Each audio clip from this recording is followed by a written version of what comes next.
Hello, TheSecretVault here.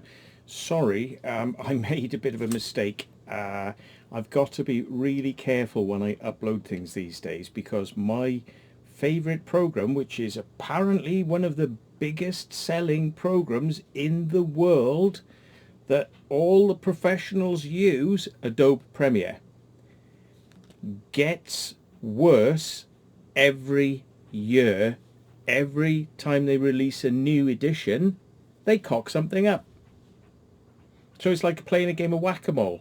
They fix this problem, 2 more appear. They fix those 2, 4 more appear. And this is the problem.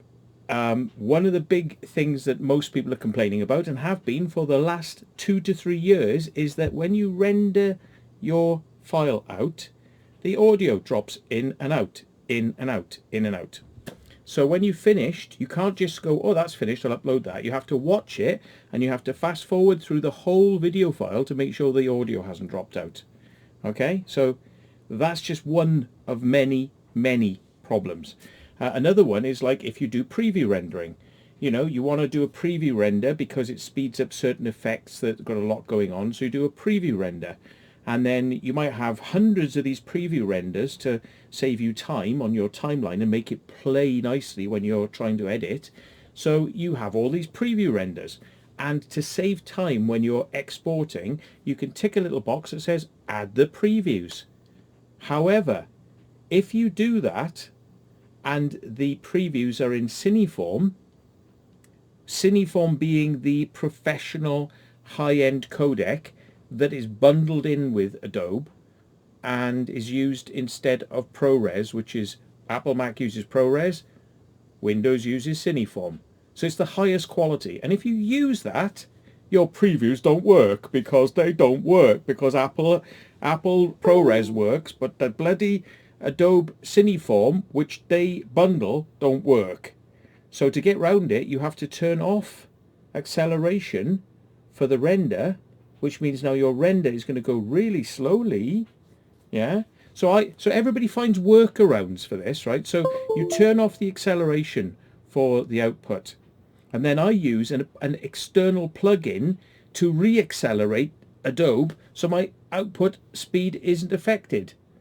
Yeah, I use a thing called vocoder. Yeah. However, if I wasn't using that, all the acceleration of using H.265 and H.264 acceleration that's been included with the latest versions of Premiere, it was one of their selling points. It's now faster, folks. Yeah, but it's now faster. But if you use the previews, which make it even faster, now you have to turn it off, so it makes it slower than it ever was before. Yeah, well done, Adobe. How long has this been going on? That's been going on at least 2 years now, hasn't it? And you still haven't fixed it, have you? In 2 years. Biggest software company in the world, bar none, right? Adobe is the richest software company producing video editing software and photo editing software in the world. It is the biggest. You know, hundreds of billions of pounds of profit. That's how much this company makes. And do you think they could go and maybe hire some people who could fix these problems? Of course they fucking can't. That would be stupid. So there you go. So there's my problem, is every time I go to render, I have to assume that it's ballsed up. And then what I have to do is I have to output a separate WAV file of the whole project, re-import that, and overlay it instead of the original audios that came with the clips. Right, so I have to wipe out the audio from the original clips or mute them, put a new track in, and output from the video clips, but with a finished audio WAV timeline. Like I say, I use it because I like it and it is powerful, but the bugs are becoming unbearable. Yeah, they're almost becoming unbearable. And the thing is, Adobe needs to wake up, because people are going to start jumping ship if they're not careful. You know, this is the problem. You can't just keep on screwing over your customers. You know, especially when you're like, you know, £100 billion profit company. You know, start producing a product that works. Yeah. Jesus. So somebody tell them, this is why I stopped paying for it. I stopped paying for Adobe products because they are buggy. Yeah, Adobe knows how to make them. It does know how to make them without bugs. Yeah, and that's not very good, is it, folks? So that's why I stopped paying for it.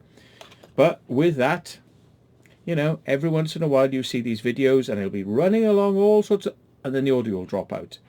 Not me, blame Adobe. So anyway, there's my little moan. I might catch you in 5 minutes on the Alex Belfield live phone-in. I'm going to watch that in a bit. So see you in the comments.